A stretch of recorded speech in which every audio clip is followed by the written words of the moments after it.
Um, hey, here's a question for you.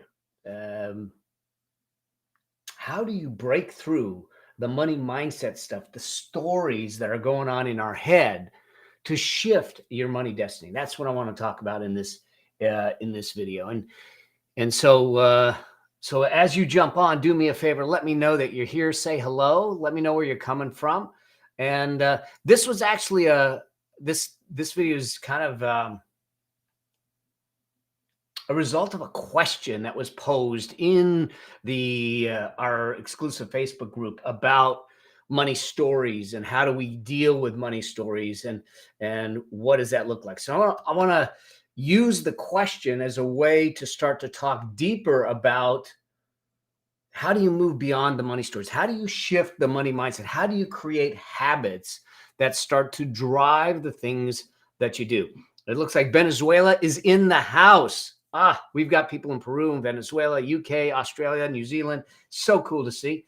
But let me know that you can hear me. Let me know that you can see me. We're going to just check the Facebook and make sure that you can see me on that also. And that sometimes, because sometimes it doesn't pass through. So let's make sure.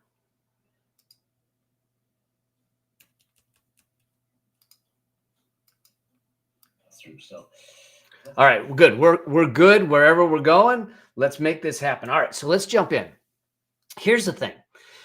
This is a result, like I said, this is a result of a question that was posed to me by someone who attended the my live training. Now, I'm in the middle of a 3-part free live training series that's called the Affluent Entrepreneur Live.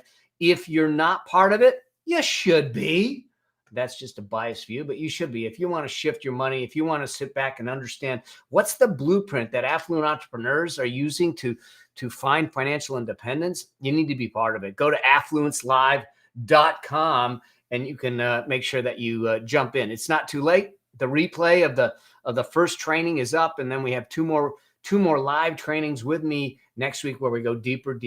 So, hey from San Diego, and awesome.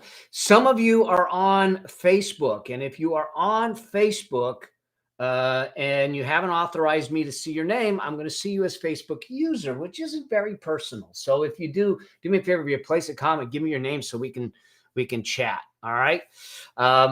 Hey, Courtney, we've got the replay up, so make sure you get it. If you haven't got the email for the replay, hit me up in a DM or a message, and we'll make sure we get it to you. So let's talk about the question that came up.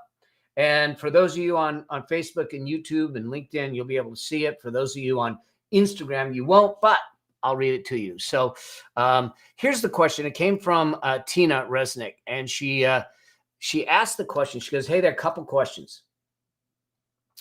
How do you know if you truly hit on the right root cause of a money demon? In other words, that little thing in our life, in our head, that keeps us from the level of money and wealth and affluence that we truly want. There can be so many layers, and there are. I feel like I've done this work before, but obviously still lots of things to flush out. Is it just a matter of taking the newfound truth about the facts from all the reflection, create the new meanings, and then affirming it consistently to get it built into the subconscious? Or have you seen people break through in a moment and just live it consciously now without that internal processing delay? So bottom line is, she's asking, how do we make sure that we've got this done right? And what do we need to do? So I want to just break this apart for Tina and for the rest of you. This idea is that the money stories, remember we said that the money stories, the things that are going on in our head, are a result of not the facts that happened in our life, but more a result of the interpretation of those facts. So we saw something, we heard something, we experienced something, and we gave it a meaning. We created an interpretation. That interpretation led to us making a belief or an identity, and that identity allowed us or created a behavior, and those behaviors became our money set point. So remember, the whole idea here is this, is that most people really don't have a money issue. Most people have a behavior issue that causes the money issue. The money issue is actually a symptom of the cause.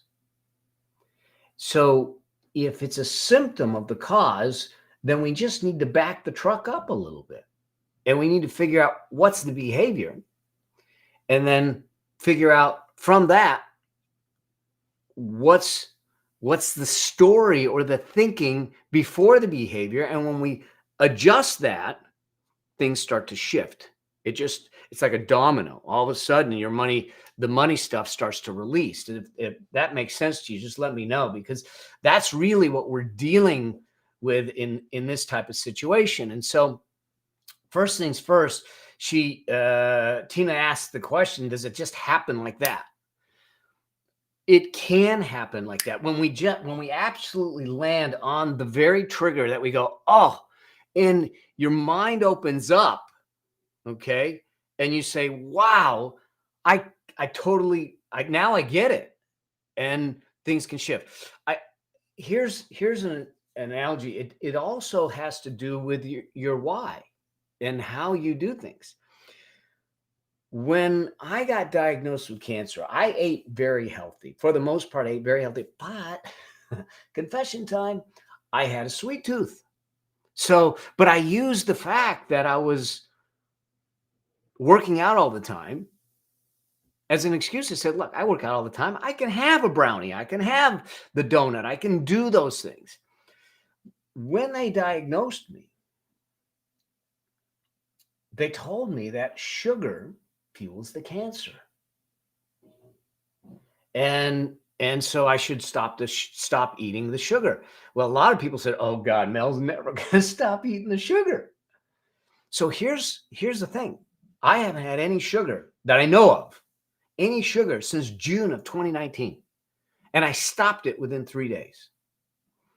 What I did is I went on a 3-day water fast to break the connection of the old habit, to break the connection of the old paradigm, to break the connection in my mind that I had this need to have the sugar in my system.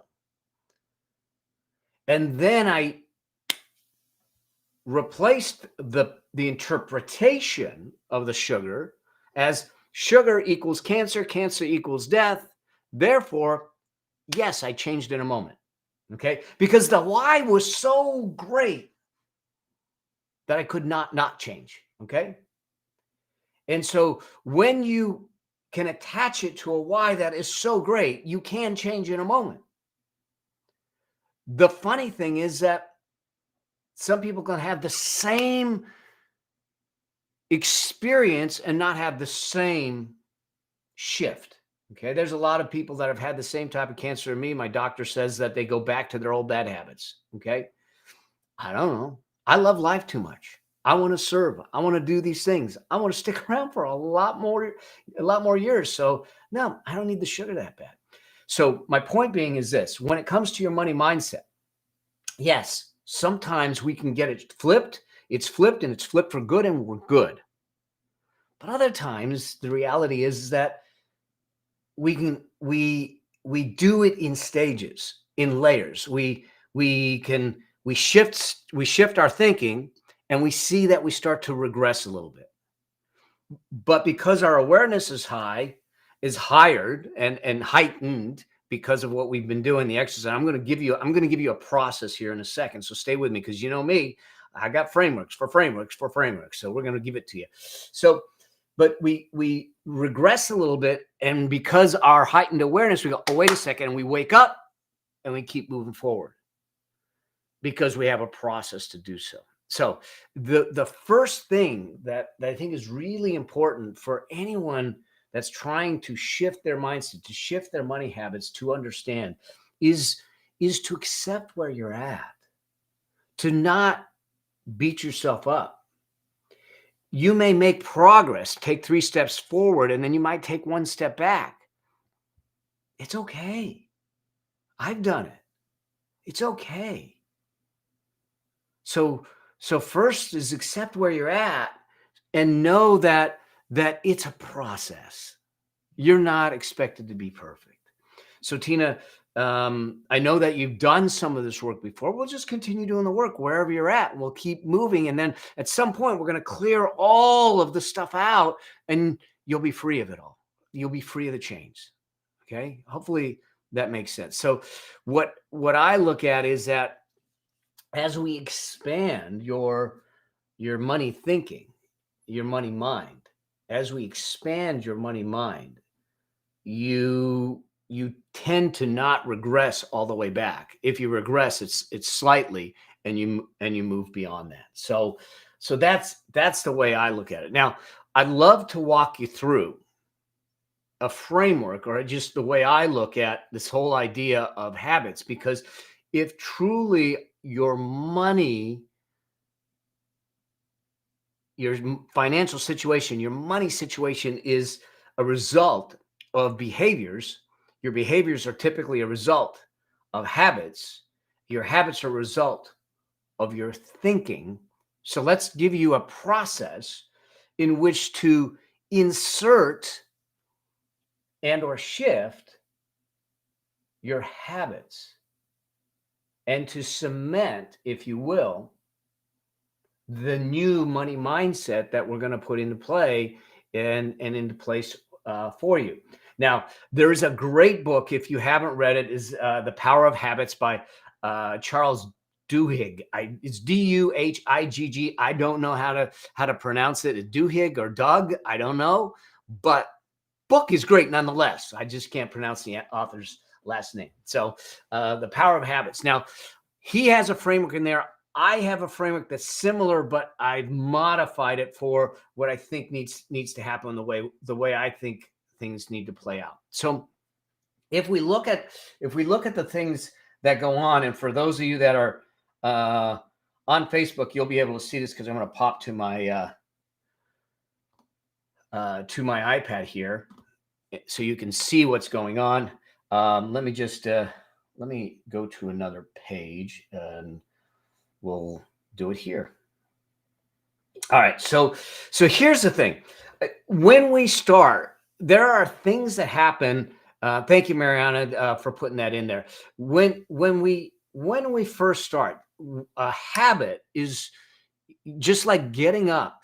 I bet if I was a fly on the wall, if I was sitting in your home in the morning, okay, I know that's kind of creepy, but if I was sitting in your home in the morning, every morning, I bet that most of you have the exact same routine in the morning.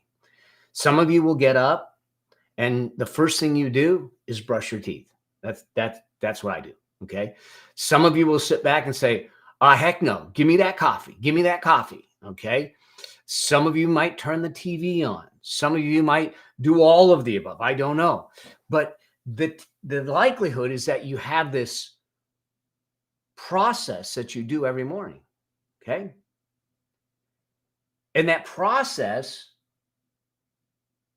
goes on without really thinking about it. That's what a habit is that it is something that is done so often, so repetitively, that you actually don't even really think about it. You get up and you just do it. You move through it. And so what we need to understand, if we break down this habit, like when it comes to spending, when it comes to savings, when it comes to investing, when it comes to the money side, it's the same thing. And the first step of this is that there's a cue. Okay. There's a trigger, if you will, that comes around. And that trigger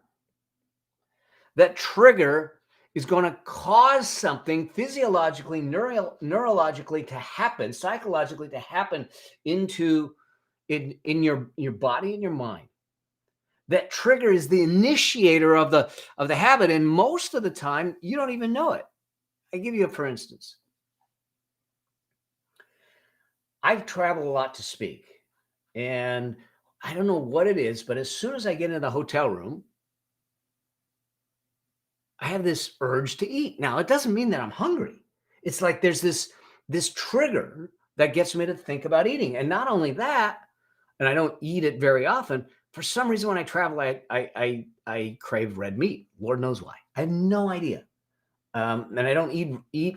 The only thing I eat is grass fed organic because of what I've been through health wise. If I'm going to eat any red meat at all, most of my stuff is vegetarian. But every once in a while, I go that way. But point being is that there are triggers that we don't even know that they happen. That there's a trigger response. So you have the trigger, which then opens up something called the routine. This is really the habit, okay? The habit. This is the actual series of actions that you take without thinking. So it could be spending. It could be that you hear bad news or you have a bad day at work, you pick up the phone and you go to Amazon and you buy. There's a trigger and there's an action. There's a routine that happens. You get an argument with your spouse and there's a routine that happens. And too often, this whole section we're completely unaware of. It's happening in the background. And then the next piece of this is that routine gives you some sort of reward. Okay? There's some level of satisfaction. There's some level of reward that comes out of that routine. And it could be there's such a thing called secondary gain, primary gain, and that reward, believe it or not, could be positive. It also could be negative. Okay, there's a reason we do everything we do, whether it's buying, whether it's spending, buying, savings, investing, working out, eating.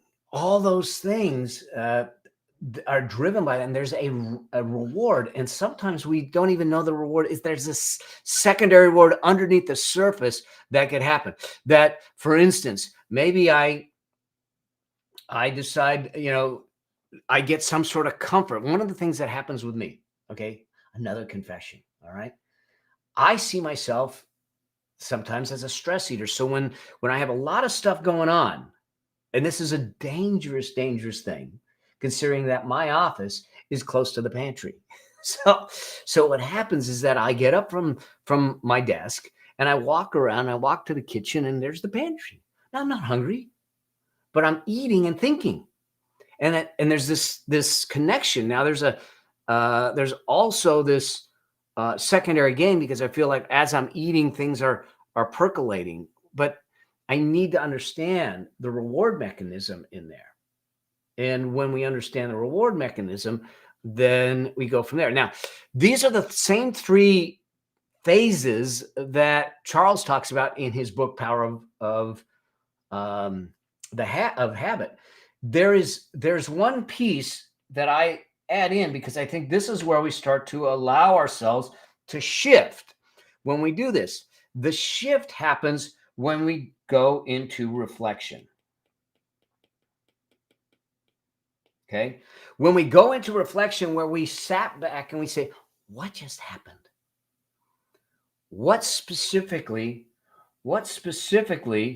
was the trigger? What caused me to take that action? In other words, we dissect what just happened because that's the thing that starts to drive us. And then what was the routine? What was the thing that followed on to that? And how was I getting rewarded?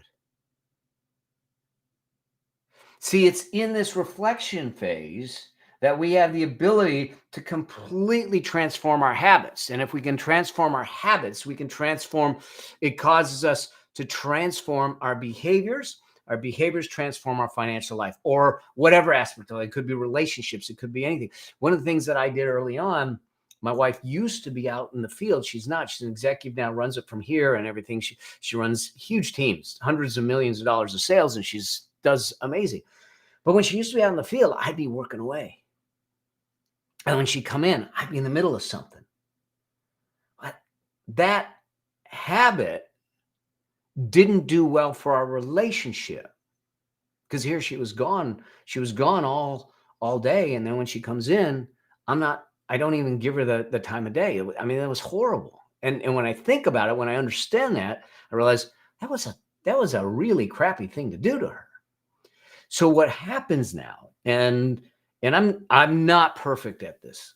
It still happens every once in a while. But what I try to do is when she comes in the door. Now, granted, she's not traveling like she once did, but when she comes in the door, I try to stop everything, give her my attention. Okay.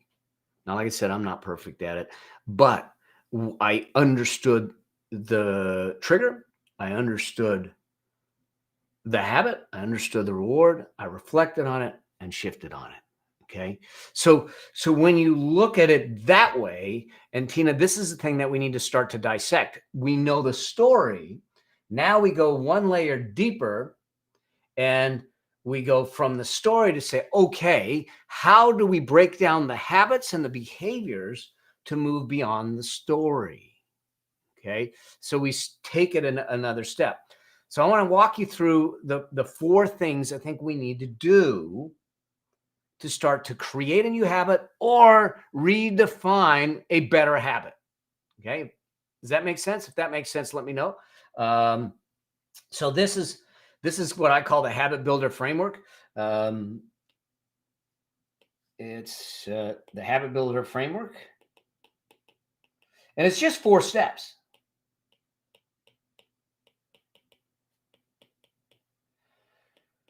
And so the first step, whoops, I'm not going to fit that in. Let's just leave it there.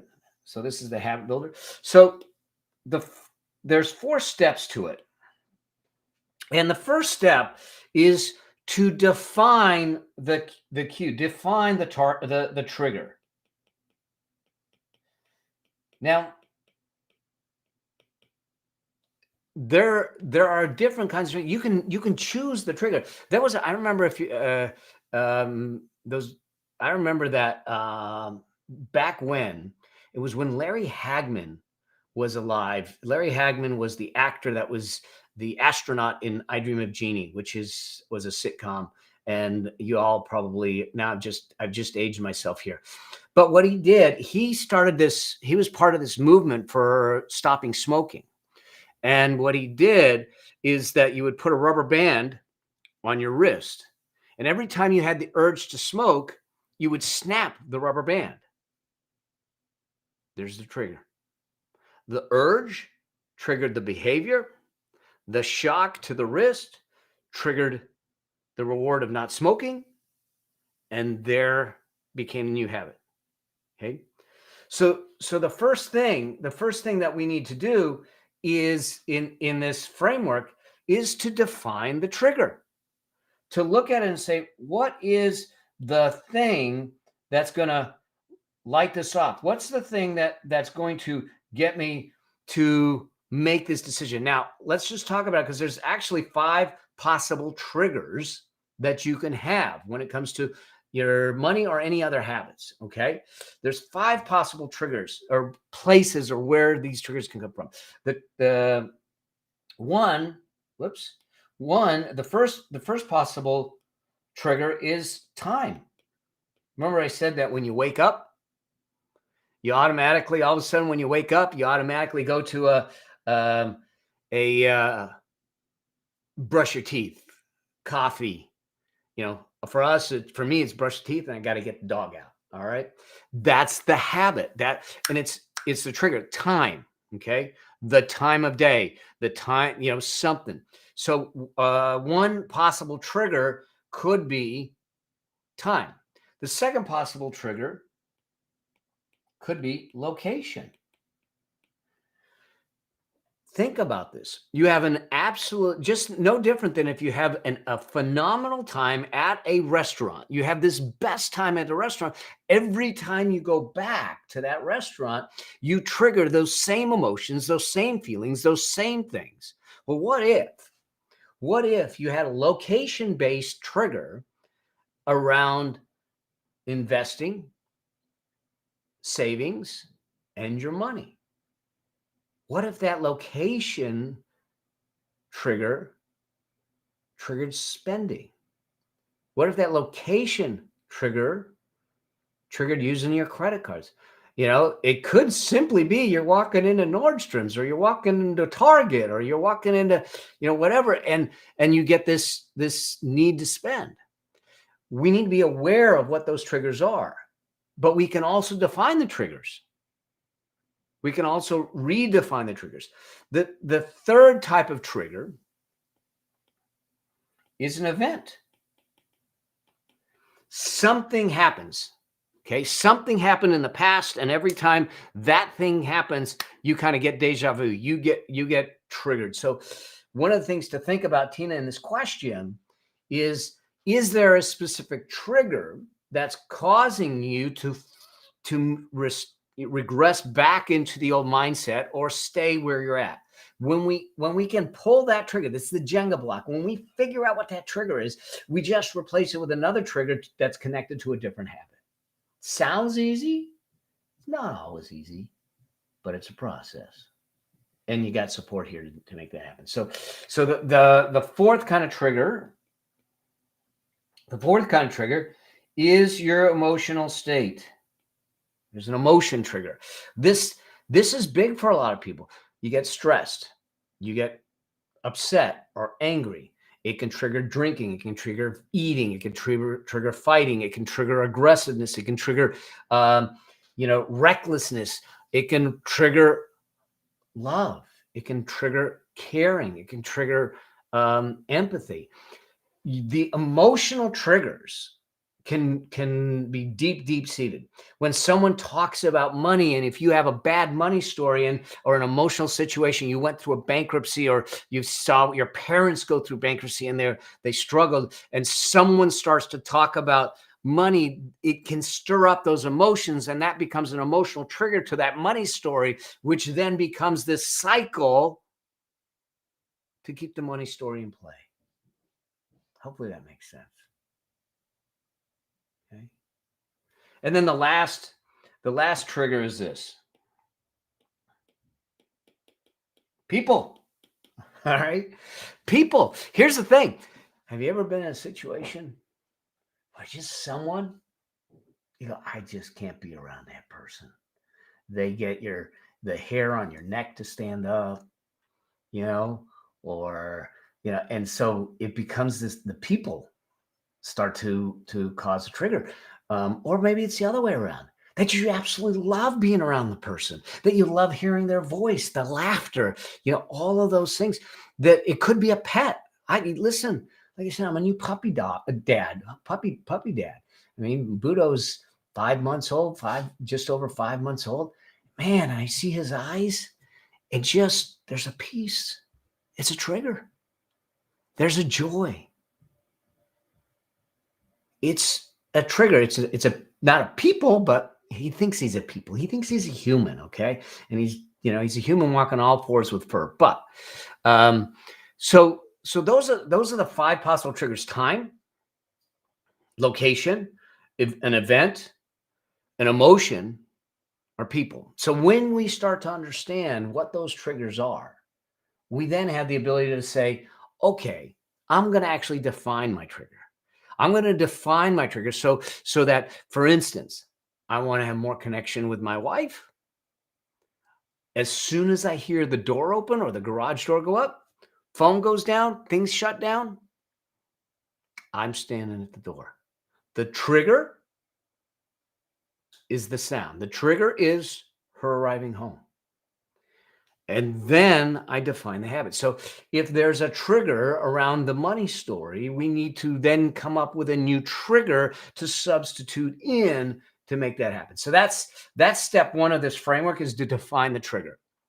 Step 2 of this framework, of this 4-step framework, is to define the reward. Instead of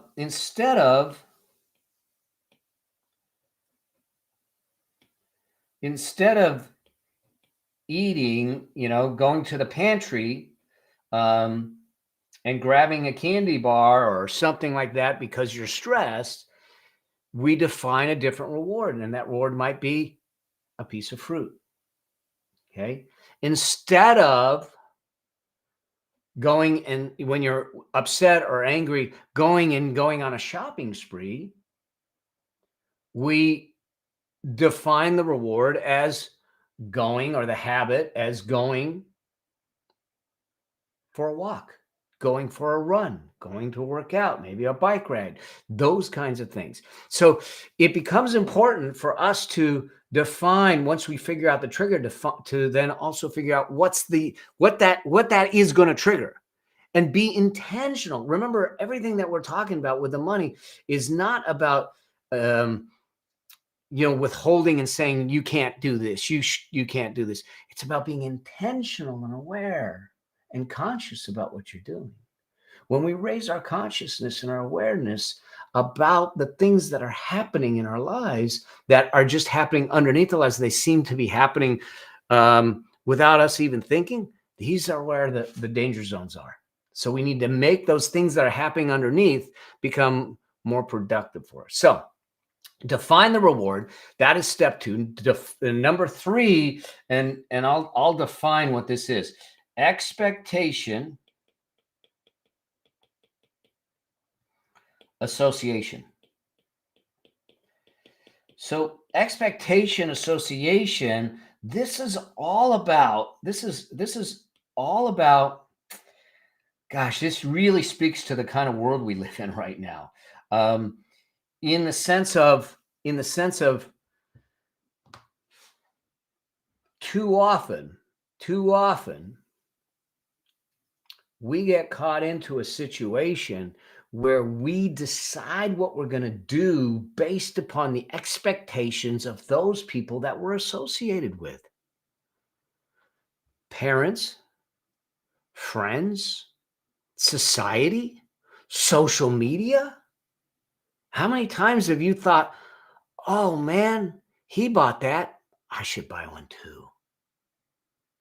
Oh man, look what the neighbors got. Maybe I should do that.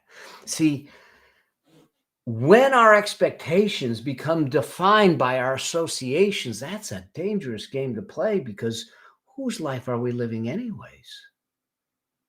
Now, I am not exempt from this. I've done it plenty of times. I'm aware of it now, and I'm careful about it, and I kind of live my life my way, and I become really intentional. So we need to understand and be aware of the associations we have that create expectations on us that are not in alignment with the outcomes that we desire. It's no different than sitting back and saying, hey, we were watching a show last night. My wife and I were watching a show last night, and there was a kid, a character on the show that was a high school kid that was in juvie. He was in jail. He came out of jail, and someone brought him in. He's working with him, got him on the football team, and everything's going well. And he's starting to really get his life together. And he was living with this family, and God, it was such a scene, because he looked. He says, "Here's where you're going to sleep," and he had his own room and his own bed, and he says, "It's the first time anyone ever gave me a bed, a real bed." So here's a 17-year-old kid, but then his buddies got out of jail and came to him with the expectation of him coming right back into the gang, right back into the fray, and tried to draw him back in. Now, good on him. He, at least at this point, the character didn't. He said, no. I'm on this new direction. We need to be aware of our associations and how they affect our behaviors and our expectations. So what I do when I'm trying to build new habits is I start asking myself in this step 3 is, what associations are going to matter here? And that leads me to step 4. Step 4 is something that we call a belief community. Okay. I want to build around me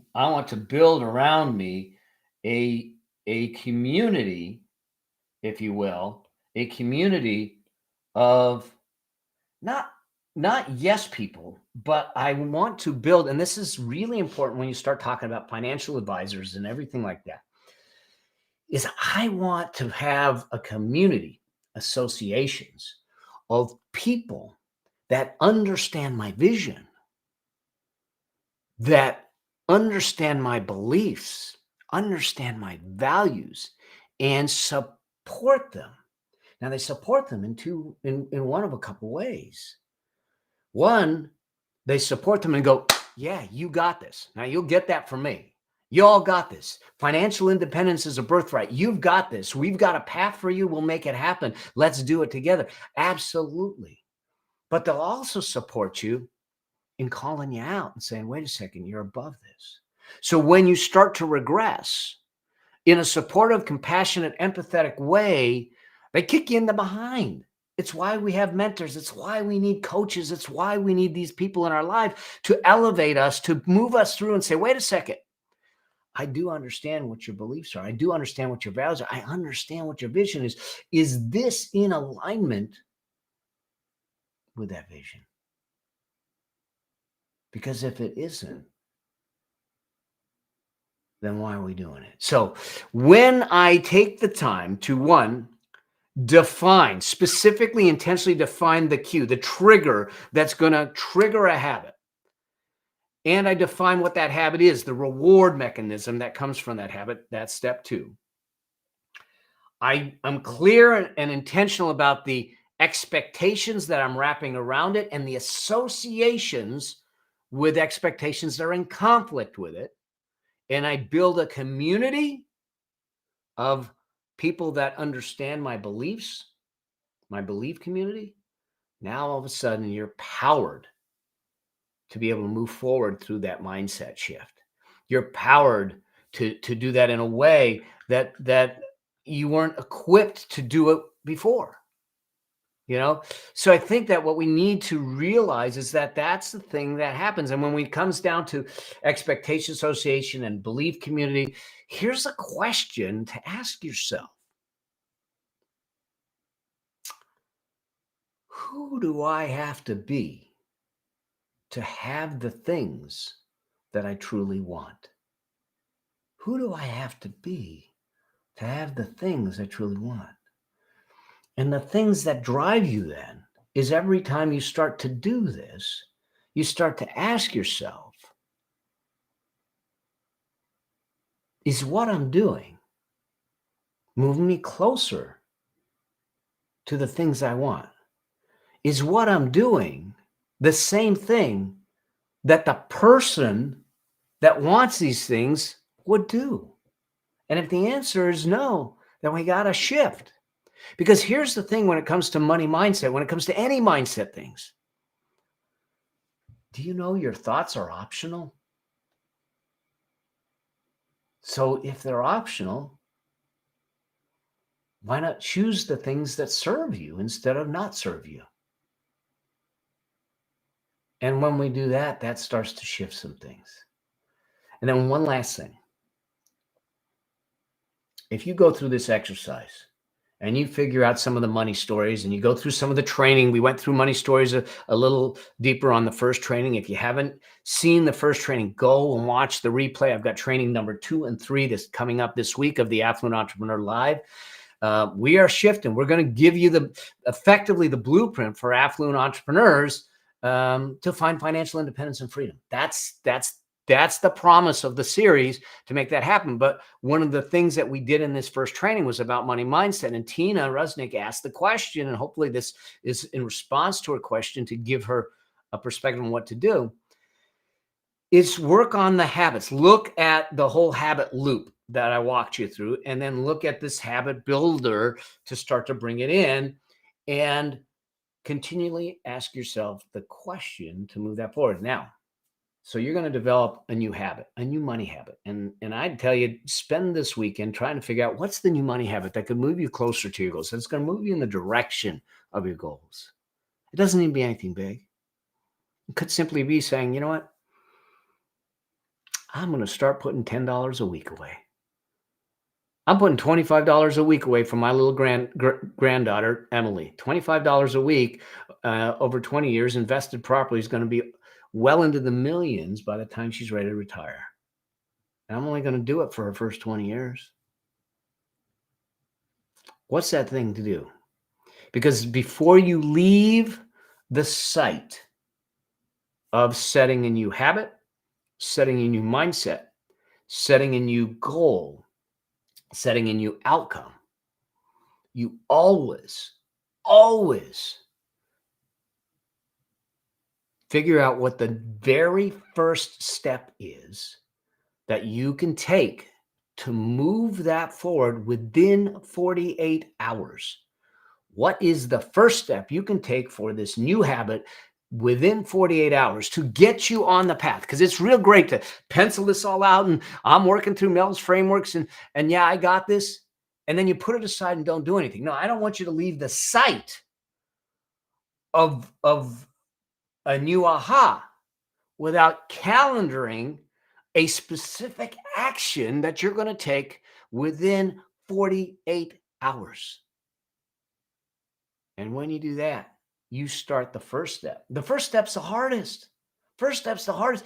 Moving a stalled car is hard when it's stalled, but once it's moving, it's easy to direct.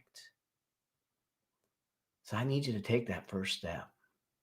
It could simply be saying, I'm going to stop spending here. I'm going to do this. You take the step. I'm going to watch Mel's training, or I'm going to go buy a book and read 20 minutes a day on money, on business, on entrepreneurship, on relationships, whatever it is. But you never, ever leave the site without scheduling the first step within 48 hours. That doesn't mean you schedule it within 48 hours. You take it within 48 hours. You schedule it in the moment. All right. So hopefully this helps y'all. Hopefully this makes sense and you found it of value to you. But I wanted to jump in here this Saturday to just kind of answer Tina's question and also kind of give you some food for thought. Here's the deal. We're on a journey together. And if you've got money questions, if you have business questions, entrepreneurship questions, post them just like Tina did. Let me help you out. I may do another live. I may bring it on my Affluent Entrepreneur show. I may put it into the next 2 trainings of the Affluent Entrepreneur Live that I'm doing live. So here's what I ask of you. If you're not part of the training series, jump in the training series. Go back, watch the replay of training number 1. And you can get into it by going to affluencelive.com, affluencelive.com. Watch the replay, take the notes, get the action guide. Let's walk you through it. This whole series is all meant to give you the blueprint of what you need to do to live an affluent life, to become an affluent entrepreneur. So I feel blessed to be on this journey with you. I feel blessed and honored and humbled to see the comments from those of you that are attending and working through some of the stuff with us, and the courage that you all have to face this. Money's a weird thing, but you're not alone. I'm with you. The rest of the community's with you, and we're going to conquer this. Financial independence is your birthright. Let's go out and claim it. All right. Hey, until we get a chance to chat in the next training, the next live, or that you text me or you DM me or you leave me a comment, always, always, always strive to live a life that outlives you. Thank you. We'll talk soon. Cheers. You guys have a great day.